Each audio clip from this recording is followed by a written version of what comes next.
welcome back to the Grow Like a Mother podcast. I've got Emily with me today, who is a founder of BoopBod. Her work combines science, spirituality, and somatics to help us disrupt those self-sabotaging patterns and step into our true power and aliveness. Emily has over 15 years of experience as a life and embodiment coach and 500 hours registered yoga teacher. She's a holistic health coach, a kettlebell trainer, and a breathwork facilitator. So she has all of the tools to help us unlock the wisdom and intelligence that's sort of residing within our own body and our nervous system, our intuition, our subconscious mind. And she helps us reignite the true essence of who we are, and with the ultimate goal really of being fulfillment in our lives. So welcome to the show. I'm really excited to chat with you today. I'm so honored to be here. Thanks for having me. Yeah, it's I think going to be such a cool conversation as we dive into regulating the nervous system and different hacks that we can use in terms of just really leveraging that nervous system for our energy and our motivation, and even anxiety management. But before we get into all of that sort of sciencey stuff, I would love to know. I mean, I talked a little bit about our background, but how did you really fall into this work? What about it calls to you? Such a good question. And I feel like I have so many answers for that. But Yeah. I think the big one is I had my own little kind of like wake up call moment. I was so disconnected from myself working as a personal trainer and yoga teacher, and I was doing health coaching and really doing such a good job of serving everyone and prioritizing and people pleasing and overcommitting that I was so disconnected from myself and ended up being hospitalized. And so it was in like that moment of me kind of waking up and being like, wait a second, what about me? Like, let me check in with my nervous system, with my body, with how I'm feeling, with what I need. I was really foregoing all of that. So that's where my journey into breath work, into more of the unconscious stuff, into the nervous system stuff kind of all started, of going a little bit deeper than just the fitness or yoga and kind of that world, which I still love and still think it's so important. But yeah, it was kind of my own disconnection from self that caused me to literally get into the hospital. That helped me start to dive into like the power that we actually have to support our nervous system. It's always running, but like we actually can get in the driver's seat. And that really excites me to share all of that information. Yeah. Yeah, it's cool, right? It's one of those things that once we're aware of it, we can pay attention to it, but it's like Yes. breathing, and I guess breath work is the same thing. It's like it's so automatic that we take it for granted, but it's there at our disposal. And I love that it's like free, accessible, easy. Nobody has to know you're doing these things, like you can really take care of yourself throughout the day, right? Exactly. Yeah. These things that are brilliant and happening in the background, and we can like really support them even more than what's already happening in the background. We can really hone in on it actually serving us more deeply. Do you tend to come at it more from like the sciencey side or the woo side, or kind of both? I feel like I'm a blend of both. I love me some woo, and I also really love to know the nitty gritty details of the science and the physiology behind it. That was like part of my undergrad and my degree is in human physiology and all of that. So I really love to learn that part, but I also love a good layering of woo in there too. Yeah, for sure. And that's nice because you can use the language depending on who you're working with. Do you tend to work with like one-to-one clients, or what does a business look like? Yeah, I have a variety of ways. So I definitely do one-on-one. I also have a 12-week mentorship program, which is a combination of group calls and group experiences as well as one-on-ones. And then I also have like an app where it's kind of a membership style. So people pop in and support themselves and pop out. And then I do like retreats and in-person events and that kind of thing. So it's a blend, but I definitely do one-on-one when it comes to really diving deep into our unconscious and our nervous system, which I'll probably speak to a little bit more today. That's where I really love because it's so individualized, and each of our nervous systems has its own blueprint that we get to learn from in terms of how we can best support ourselves moving forward. So I love being able to hone in on that one-on-one basis when possible. Yeah. Okay, let's unpack that. I like this idea of like each one having a blueprint. Tell me Yeah. what the nervous system kind of like, what it is to you, and how would you describe it when you're talking? Maybe someone doesn't know anything about like the deeper pieces of it. Can you bring Yeah. us a bit closer to that? Yeah. So I think most of us are familiar with like the terms fight or flight and rest to digest and that kind of thing, which I think is so important. And there's so much more to it than that. So I like to describe our nervous system as our self protection system or self protective system. And it's so intelligent and it's amazing. And it is literally there to protect us. And we constantly have what's called neuroception that's like scoping out our environment and situations to see if they're safe, if they're life threatening, if they're dangerous, etc. And when I said earlier that we kind of have our own blueprint, what I think is often overlooked when we talk about nervous system regulation or just like our nervous system in general is that we actually have kind of a database, a unique database that was formed in our first several years of life. And that is based on our upbringing, what was modeled to us, what was spoken to us, just kind of how our unconscious is formed, if anyone's familiar with that. It's like we were fed all this information of like, how do we get love? How do we feel connected? What's safe? What's not safe? When do I get in trouble? All these different things. And so, based on that information, it kind of built that database that's still operating. And we're literally still living and experiencing that as adults, unless we become aware of some of these things and start to really show our nervous system what else gets to be. And that's the work that I love doing. But ultimately, we can say like summarize it in like three states. So we have ventral or ventral vagal, which is our regulated state, which is you're feeling connected to yourself, you're feeling present, you're able to communicate, you feel open to to speak your truth and just to feel safe in your environment and in your body. And then we have fight or flight, which is our sympathetic, which is that kind of the go, go, go. It's like the I have to mode of like, I have to go, I have to do, I need to do more. It's more of the anxiety mode. It can also be a little bit more of the irritability or anger mode. And it's also a brilliant part, right? It's not that we never want to be in these places. It's actually really serves us in so many ways, whether we're in danger or we got a timeline and we got to hit that deadline and we got to get something done. I'm calling all the procrastinators. I'm a procrastinator in many ways of my life, and the fight or flight or the sympathetic part is really in service of helping us achieve those deadlines. And then we have our dorsal vagal, which is kind of just below it. We're oftentimes, if we're in our fight or flight or in this like activated kind of stressed mode too long, we tend to shift into what's called dorsal vagal, which is our shutdown mode. And that's really this kind of like, I can't mode, right? And in between those, what's considered a blended state is actually our freeze state. So freeze is like the internal, I have to, it's kind of the anxiety, but externally, we're not actually taking action. So it's a little bit of that shutdown. And so it's that freeze mode. So I also like to describe if we're in a shutdown mode, we think of it, if you think of it kind of in an order, like you're going down a ladder, like ventral vagal is at the top, that's regulated. We go down into fight or flight, sympathetic, then freeze mode, and then shutdown mode. If we're in a shutdown, kind of that, like everything feels hard and we're just not taking action, to get all the way up to the top is quite the feat, right? And it also is kind of very jarring and can feel almost too much to our system.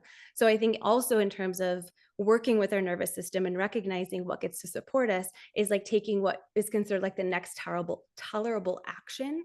So it's like instead of going from 0 to 100, how do we go from 0 to 1? Like one peg up, which would be like some sort of mobilization, like going for a walk, right? If you're feeling like doing nothing and everything feels hard, literally mobilizing in some way, moving your body in some way, checking one task off your list in some way gets to kind of move you up that ladder. So I think that's another piece that feels so important to name, because I think we can get so defeated if we're like, I'm trying so hard to get to my regulated state and I'm not quite there. It's like, we don't have to take that full jump. Let's take it one step at a time. I love how you describe that because I've never had it broken down in quite such a visual way for me to understand the different stages. Um, and like I've been all along the spectrum, as we all have experienced these different things, right? Like I had some pretty bad adrenal burnout in the beginning of the pandemic, and I didn't even realize that that was a thing that like I was in fight or flight way too long, and all of a sudden my body's like, no, right? And as we learn about this, it's really cool because we get to keep tabs on it and understanding too. And well, maybe this isn't the case. I was going to say understanding that we can pretty quickly go from one stage to the next. Is that correct? Or does it take a longer period of time? We absolutely can go from one stage to the next fairly quickly. And the goal would be, again, another kind of misconception isn't that we want to be regulated 24/7. That's actually not the goal. But what we do want is that in moments where we might get activated and jumped into a fight or flight or stress state, or whether that's someone cutting you off or you're late to an appointment or like something more catastrophic in your life happens, the goal is that we are able to be with that space and understand where we're at, and then to move back into ventral, as opposed to staying stuck there, kind of and being stagnant there, or prolonging that state to eventually probably push us into a freeze or a shutdown. So yes, we can fluctuate and move between them fairly quickly.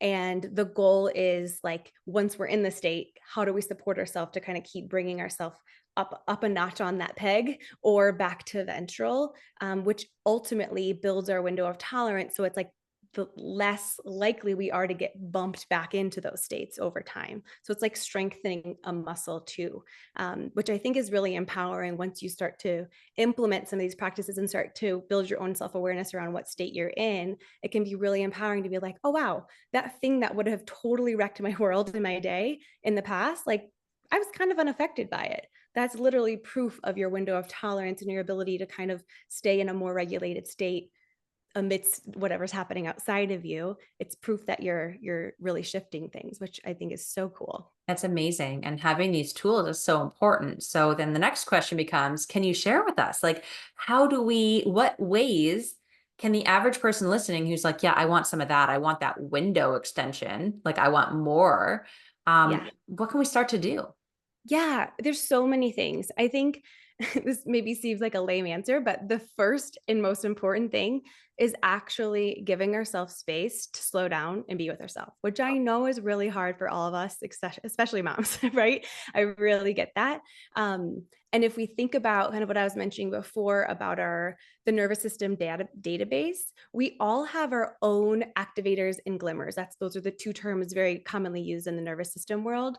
So even taking time to check in and noticing, what are some of my own activators? What are the things that like push me over the edge and cause me to feel stressed or anxious or upset or irritable or make me want to shut down and like throw in the towel? And recognizing it could be literally certain foods. Like for some people, it's caffeine, right? It's like when I drink caffeine, I feel anxious and like out of control and all that. That's really important information, right? Or maybe it's a certain person at work that when you engage too long with them or too often with them, it really pushes you over the edge. So recognizing your own activators, and then equally what is considered glimmers are those things that feel good, right? And they're going to be different for everyone. For me, some of mine are like, I have to get outside. Have to is a bold way to say it, but it feels really important for me to get outside every single day and feel the sun if it's if it's shining out, but like feeling the sun in my skin, walking, being in nature. That is totally like life-giving, mood boosting for me.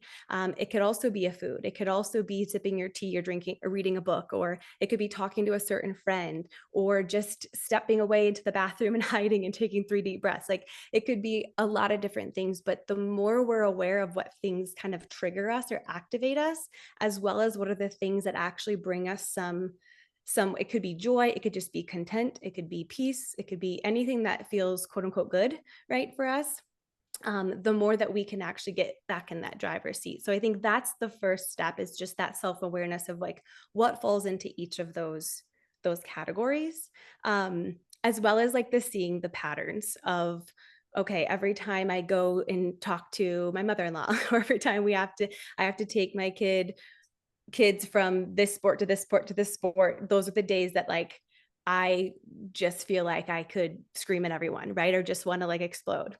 That information, especially if it's not something we can necessarily control, right? If there's a way to set a boundary, that's amazing. But if we can't necessarily control it and it's going to keep happening, then I like to do what I consider bookending. So it's like doing some sort of practice or ritual or glimmer at the beginning before you would leave the house, and then maybe while you're waiting for pickup, or at the end once you get back home. And these can be really small things, and the list is like endless. But some of my favorite things are like breath work, because breath work is it is literally somatically and physiologically shifting your state. just by breathing in particular ways, right? And there's a breath practice and a breath pattern for like any desired state, whether it's motivation or energy or anxiety relief or sleep. There's different breathing practices and patterns that really get to signal to your nervous system and your body what kind of state you're desiring to be in, which is so important. So bookending it again with your own glimmers or some of these like somatic practices like breath work or getting outside, or one of my other favorite ones, which is kind of goofy, but it's literally shaking and Yeah. bouncing. So you can literally shake your arms or shake your head or stand up and jump around, and thinking about and feeling and being intentional about like shaking off whatever funky funk that you're in, right? Whatever energy you picked up from your day, the tantrum that your kid threw, like whatever happened at work, whatever it is, like literally shaking it off. And then standing still, taking a deep breath and allowing yourself to kind of like reset back into actually your true energy versus the energy state that you kind of accumulated along the way. Um, the other thing that I really want to name the in terms of adding in these practices is that even though we may feel like we have no time, it's like these are like adding more things into our day, that really think about it like strengthening a muscle. And like even the smallest moments, like even pausing and taking 3 deep breaths when you recognize you're running late. You can't change the fact that you're running late. Instead of being amped up, heart racing, just feeling super stressed or guilty or whatever story kind of spirals, giving yourself a moment to take 3 deep breaths, even that simply gets to help show your nervous system that it's okay. There might be a threat, which is the being late, but it's not actually a tiger or a lion or something like attacking us, right? And we can't change the fact that we're running late. That's just, it is what it is in that moment. Taking 3 deep breaths to support you and your nervous system from a showing standpoint. And I keep saying showing. I just want to explain that really quickly. I think Mm. oftentimes we think like affirmations, like I'm safe, all is well in my world, or I am productive, and all of that. I love affirmations. I think they're lovely. And they are not enough. So when we think about the language of our nervous system or of our body, it's like primordial. Okay. It's our primal. We have to speak the same language of our body. If we're speaking through words and through like sentences and statements, we're not actually communicating to the part that's feeling not safe, which is that anxious part, or is that, shut down part that's like, I give up, I can't anymore. And so we really get to speak the language of the body, which is through my favorite ways, but breath, movement, or sound. It's actually connecting to the way that the physiology of your nervous system in a way that it actually gets to shift, as opposed to trying to tell it to shift. Yeah. Does that feel clear? Totally. It's you need to utilize the mind body connection, right? And really like Yes, sink in and feel it in your body to be able to move through it and to be able to, like you said, like make that connection so that the body understands what you're aiming for, right? Like what you're working towards. exactly. Yeah, I actually take a lot of cues from my son. He's autistic, and the things that he does with his body to regulate himself are so interesting. And I Mm, think that, I mean, he doesn't have any sort of shame or anything about people seeing him do it. And I wonder what the rest of us, what kind of regulation we could get throughout the day if we were just like shaking it out or like jumping up and down or yeah, like using our voice to yes. vocalize just whenever we needed to. Wouldn't that be freeing? What a beautiful example he is. Yeah. Yeah, it's so true. It's so true. And I also like to give the example, if anyone has a dog and sees their dog like do their little like shake off. Yeah. That's literally their way of resetting, whether they just got stressed by another dog they saw or something else startled them. They literally shake off to kind of reset. And it's like we get to do the same thing. We truly do. And that's a way to show our body that we can come back into a place of safety, because just telling ourselves we're safe when we might have that database saying like it's not safe to express yourself or to speak your truth, or it's not safe to make mistakes, or it's not safe to have anyone mad at you outside, like whatever those are. Yeah. If we just say like you're fine, you're fine, you're fine, we might be able to get through the next moment or two, but those same patterns are going to keep popping up. So we get to really show our system so that over time it's building that muscle so those external stimuli won't impact us the same way. Yeah. Mhm. And I like that you name that because so often the work, the tools, right, in this like personal growth and development world is that it does take time. It does take time, right? Like Yep.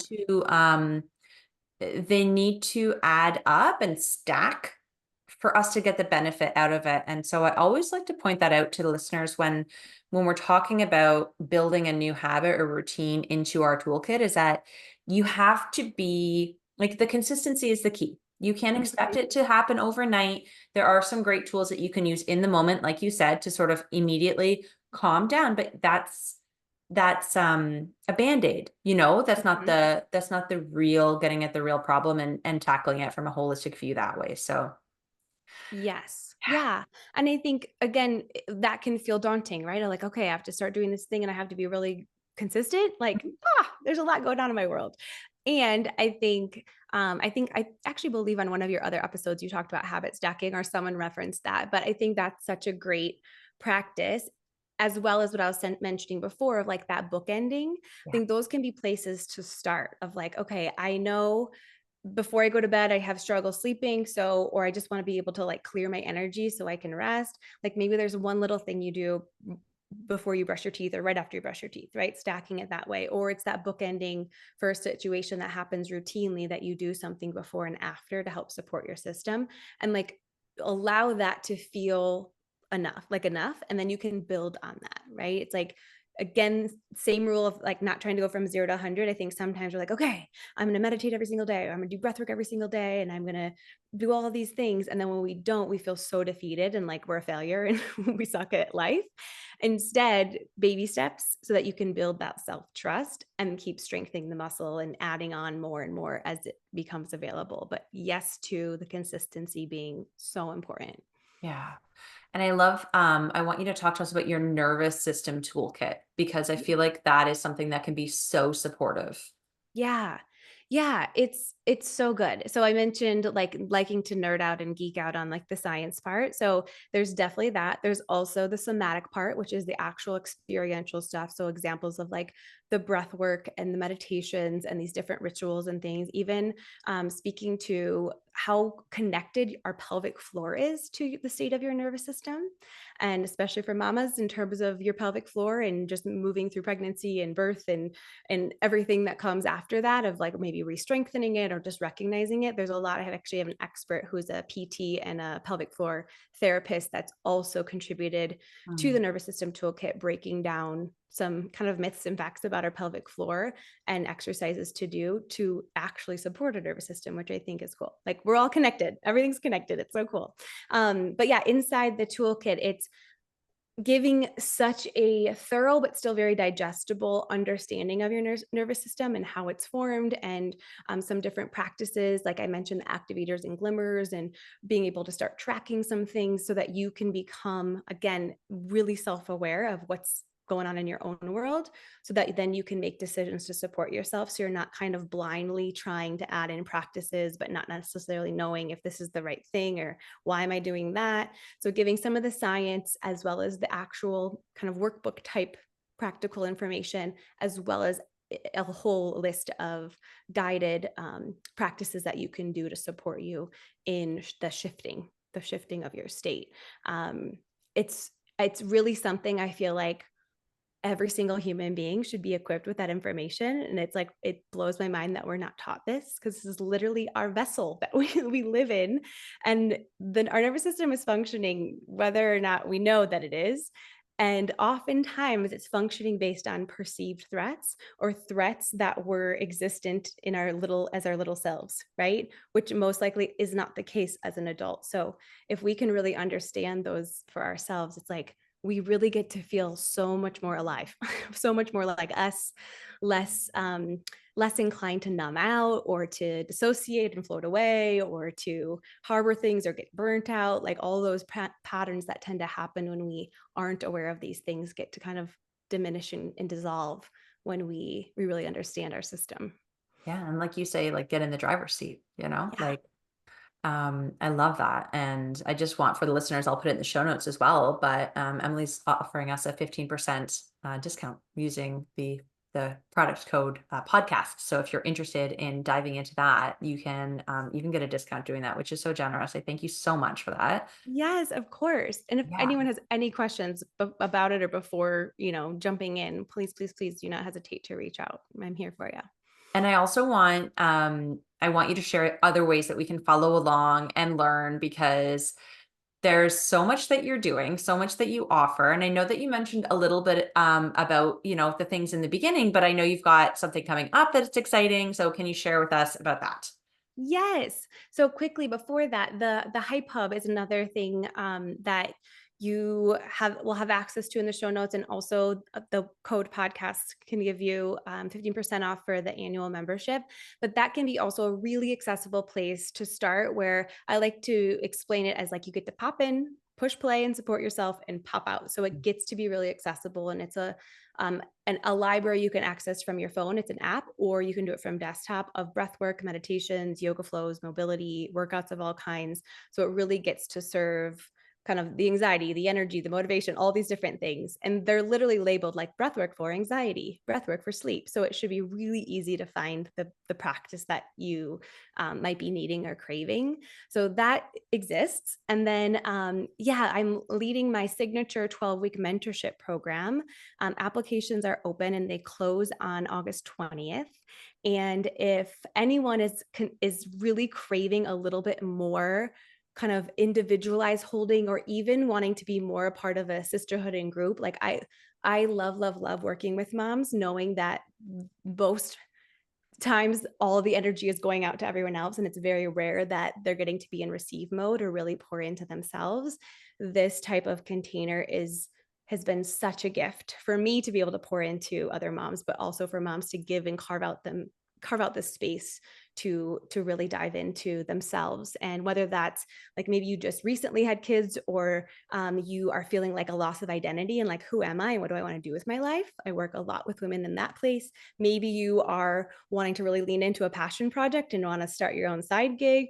The list is endless, and I work with all types of women coming in. But it's a 12-week mentorship program that's both group and has one-on-one calls as well, where we get to go deep into some of these things I mentioned, of like some of your nervous system programming and how it connects to our unconscious, and recognizing kind of our own self-sabotaging blocks and what places we kind of get stuck, or like we bump up against and feel like we can't break through.